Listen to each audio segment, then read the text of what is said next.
All right, in this video, I'm going to talk about this guy and how it relates to the Antichrist slash beast, which I just did this video and I talked about the Antichrist has not yet become the beast, but he will soon, and how the destroyer spirit will possess him, which I've talked about, and I'll leave the link for this video. The destroyer being Apollyon or Abaddon, mentioned in Revelation 9:11 to be exact. But how does what I said what I talked about in this video about the Antichrist relate to this guy? Well, somebody had made a comment that, and not only is well, they were right. They mentioned Nimrod being the Antichrist. Well, yes, you're right in the sense that I'll get into in this video. And I know Rob Skiba, if people are familiar with him, he said he believed Nimrod was going to be the Antichrist. Well, I named this video, Nimrod was possessed by the destroyer spirit, and his name was, and I want to talk about that again. So let's just go right to 9:11 again. Okay? And it says, and they had a king over them. Now, note this, king. It's important to note that. This spirit from the bottomless pit, Apollyon or Abaddon, was a ruling spirit, a king. Okay? They had a king over them, which was the angel of the bottomless pit, whose name in the Hebrew tongue is Abaddon, but in the Greek tongue, his name is Apollyon. And if we go to the name of Abaddon or Abaddon, it means destruction or destroyer. Let's go to, destroyer. Here's the definition, destroyer. So, getting back to Nimrod. Nimrod was possessed by a spirit. In this video, I'm going to suggest, because I believe this is something that God told me. Now, you take it to the Lord yourself and pray about it. You don't have to accept what I say verbatim. But pray. I feel this is what the Lord showed me, that this same spirit that's going to possess the Antichrist, the same spirit, Apollyon or Abaddon, who's going to possess the Antichrist, was the same spirit that possessed Nimrod. Because Nimrod did not start out as, his name means rebellion. Let's just go to his name. Nimrod's name. So he started out pretty bad. If your name is rebellion, that's not a good name to have. You're the rebel. So, you're starting off on a bad foot being named the rebel. Well, Nimrod was the son of Cush, who was the grandson of Ham. He was in the lineage of Ham, of Noah's sons, because Noah, we know Noah had 3 sons, Ham, Shem, where we get the Semitic word, and Japheth. Well, Nimrod came through Ham, and he was a mighty hunter, and he established the empire in the area of Babylon and Assyria. Now, that's interesting because another name that's referred to for the Antichrist is the Assyrian. That's what scholars have said. But he was the founder of the king of Babylon. He was a rebel. Well, let's read about Nimrod. It talks about in Genesis 10:8, it talks about how Nimrod began to be a mighty one in the earth. Let's look at it. Genesis 10:8. And Cush begat Nimrod, and he began to be. He didn't start out as a mighty one in the earth.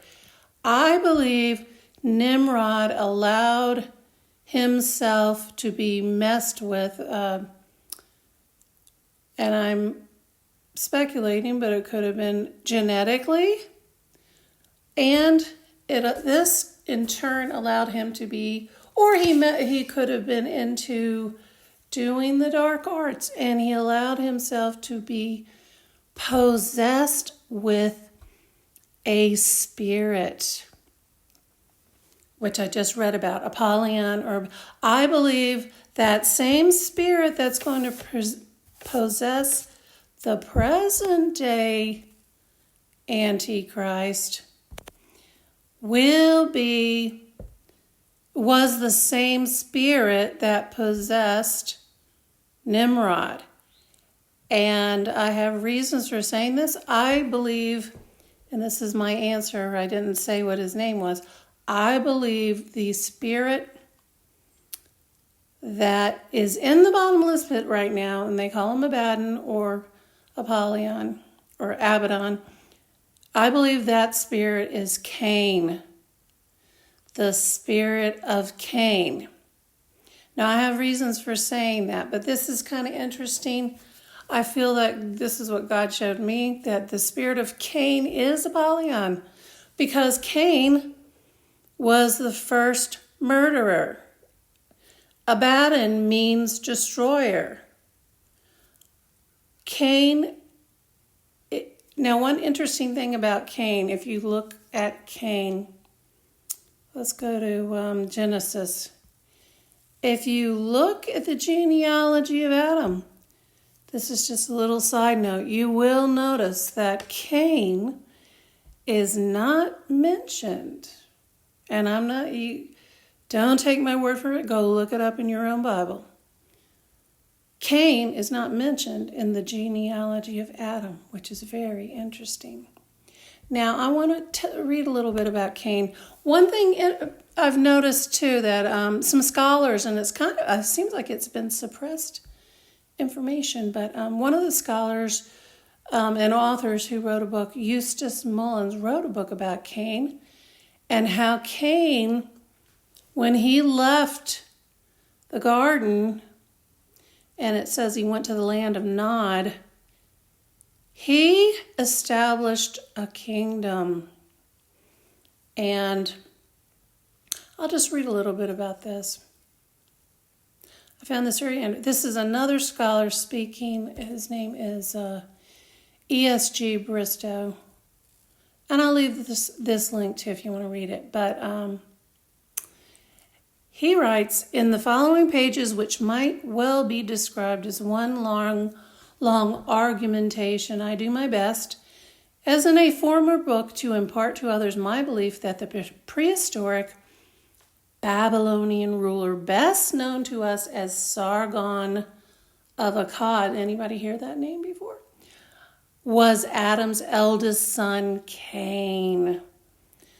By thus linking up sacred and secular history, I hope to refute the theory that, so far as history goes, the first chapters of Genesis are unimportant. So he's saying these are important.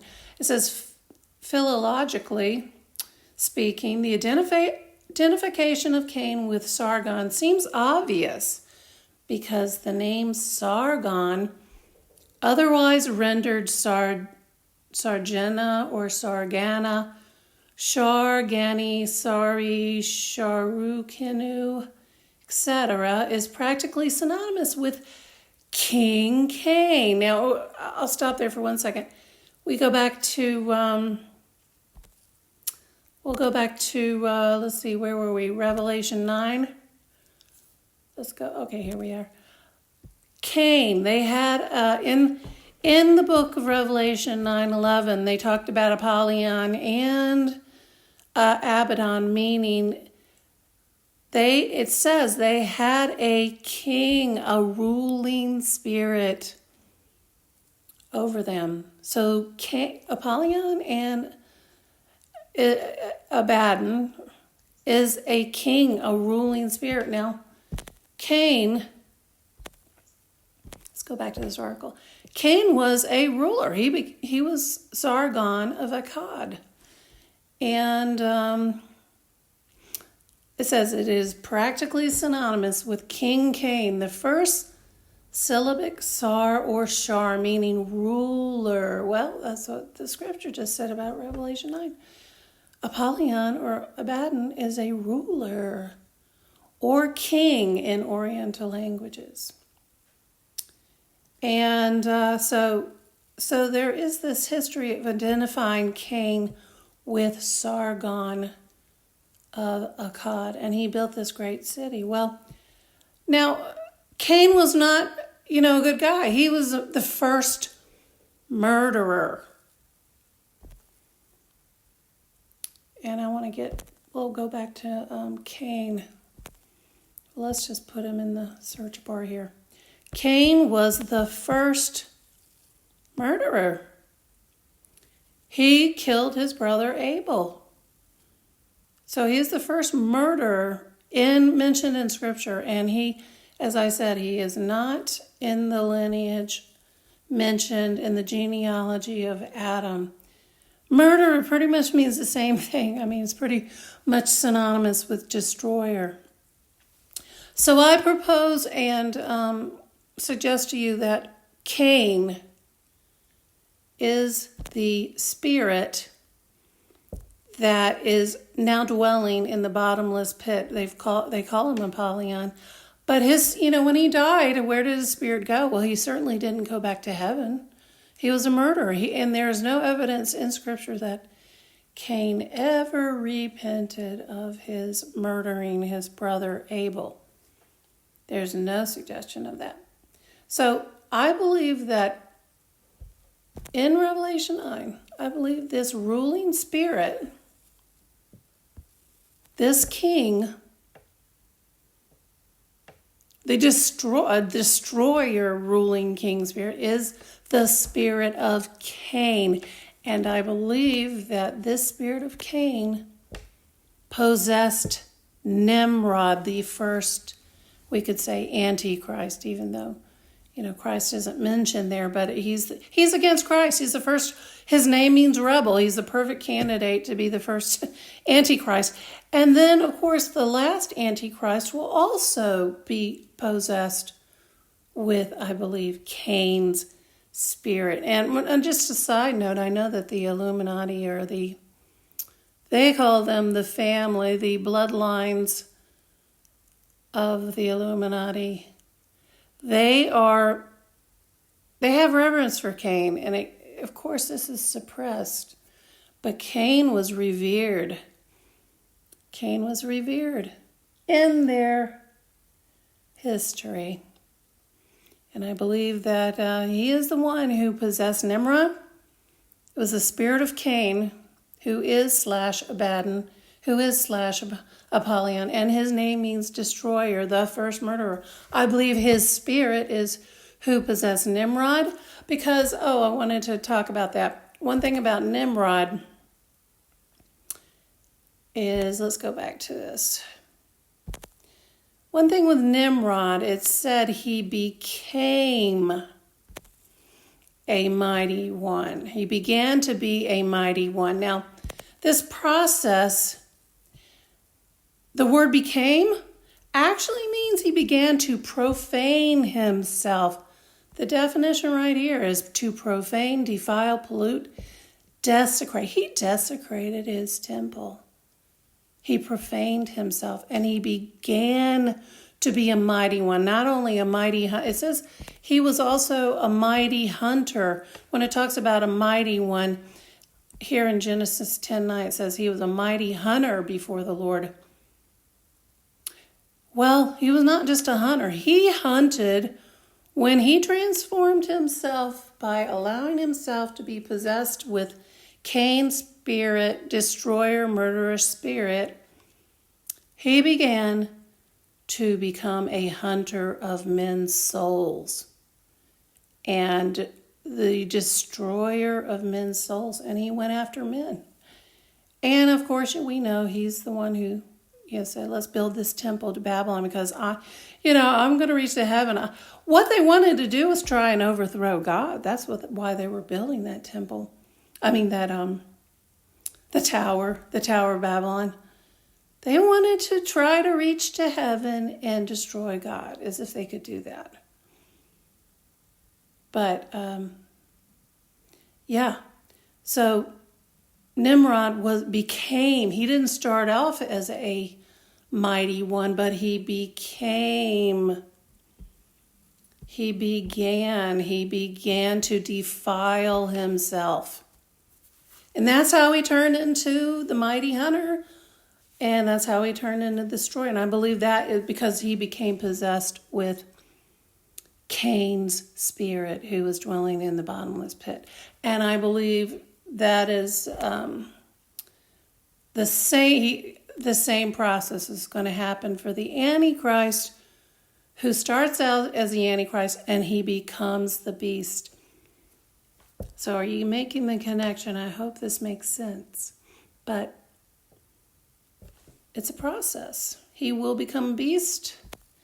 Nimrod became a beast. He became a destroyer. And on that note, I'm going to stop, but I hope this explains why there's a connection from Nimrod to the present day Antichrist. And hopefully this was helpful. And with that said, thanks for listening.